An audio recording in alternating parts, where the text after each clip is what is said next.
వైఎస్ఆర్ గవర్నమెంట్లోనే వస్తాయి ఆ సునామీలు భూకంపాలని. వైఎస్ఆర్ గవర్నమెంట్లోనే ఇదే పత్రికలకి వైఎస్ఆర్ గవర్నమెంట్లో విశాఖపట్నం ఆర్థిక రాజధాని ఏంటి, అక్కడంతా సునామీలు వస్తాయి, భూకంపాలు వస్తాయి, తుఫాన్లు వస్తాయి, అమరావతి అద్భుతమైన మహానగరం అది మా శిల్పి చెక్కుతున్నాడని రాశారు కదా. మరి మీ శిల్పి చెక్కిన మహానగరంలో ఎవడో ఒక ఎకరం కొనడానికి ఎందుకు ముందుకు రావడం? మీ శిల్పి చెక్కిన నగరంలో ఒక ఎకరంలో ఏ పరిశ్రమ లేకపోతే ఒక హోటల్ పెట్టడానికి ఏ పెట్టుబడిదారుడు ఎందుకు రావట్లేదు? ఒక్క ఉచిత పంటల బీమా కింద 7,802 కోట్ల రూపాయలు మేము ఇచ్చాం. ఇన్పుట్ సబ్సిడీ 3,262 కోట్లు ఇచ్చాం. వైఎస్ఆర్ రైతు భరోసా 34,288 కోట్లు ఇచ్చాం. ఇంచుమించుగా వ్యవసాయ విద్యుత్ సబ్సిడీ 43,744 కోట్లు ఇచ్చాం. ఎక్వా విద్యుత్ సబ్సిడీ 3,497 కోట్లు ఇచ్చాం. ఇది కాకుండా సున్నా వడ్డీ రాయితీ 2,051 కోట్లు ఇచ్చాం. విత్తన సబ్సిడీ 1,380 కోట్లు ఇచ్చాం. మీరు పెట్టిన బాకీలు కూడా తీర్చాం. మీరు పెట్టిన విద్యుత్ బకాయిలు 8,845 కోట్లు తీర్చాం. ఫీడర్ల సామర్థ్యం పెంచడానికి 1,700 కోట్లు ఖర్చు పెట్టాం. శనగ రైతులకు 300 కోట్లు బోనస్ ఇచ్చాం. ధాన్యం సేకరణకి 960 కోట్ల రూపాయలు 960 crores. మీరు పెట్టిన బాకీలు వైఎస్ఆర్ పార్టీ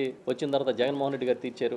మీ విత్తన బకాయిలు 384 కోట్లు మీరు పెట్టిన బకాయిలు జగన్ గారు తీర్చారు. ఇది కాకుండా పంటల కొనుగోలుకి 7,757 కోట్లు పెట్టాం 5 ఏళ్ల కాలంలో. నేను ఇప్పుడు మిమ్మల్ని సూటిగా అడుగుతున్నా, 7,787 కోట్లు ఓన్లీ పంటల కొనుగోలుకి ఈ ప్రభుత్వం ఖర్చు పెట్టింది. వైఎస్ఆర్ ప్రభుత్వం 2019-24 మధ్య.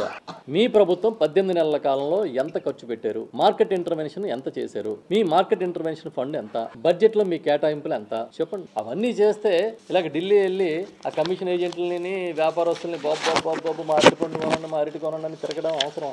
మండికి వెళ్ళి కరోనాలో జగన్మోహన్ రెడ్డి గారు ముఖ్యమంత్రిగా ఉన్నప్పుడు మార్కెట్ ఇంటర్వెన్షన్ కింద కనీసం అప్పుడు వినియోగదారులకి చేరవేసే పరిస్థితి లేదు. లాక్డౌన్స్, మార్కెట్లు లేవు, తినేవాడు ఎవడో తెలియదు, కొనేవాడు ఎవడో తెలియదు. అయినా కొనుగోలు చేసాం. కొనుగోలు చేసి ఆ రోజు నేను మార్కెటింగ్ మినిస్టర్గా ఉన్నా. గౌరవ ముఖ్యమంత్రి జగన్మోహన్ రెడ్డి గారు ఒక్కటే చెప్పారు, నష్టం వస్తే ప్రభుత్వం భరిస్తుంది. రైతు పండించిన ఏ పంట అయినా కొనండి. అది రైతు బజార్లు తరలిస్తారా లేకపోతే డ్వాక్రా సంఘాల ద్వారా ఊర్లలో పంచి పెడతారా, ఏదైనా చేయండి కానీ కొనాల్సిందే అంటే బూడిద గుమ్మడికాయలతో సైతం కొన్నాం. ఇక్కడే పిఠాపురంలో కూర పెండలం పండుతుంది, కొనేవాడు లేడంటే కొనుగోలు చేసి ఒరిస్సాకి ఇతర మార్కెట్లకి పంపించాం. దాంట్లో లాస్ వచ్చినా కూడా ప్రభుత్వం భరించి ఎందుకు రైతు నష్టపోవు. అది మార్కెట్ ఇంటర్వెన్షన్. అది రైతుని స్థిరీకరించే పద్ధతిని. రైతన్నా మీకోసం అని అశ్వత్థామ అతః కుంజర అన్నట్టుగా రైతన్నా మీకోసం అని మనసులో మేమేమీ చేయలేం అనుకున్నట్టు.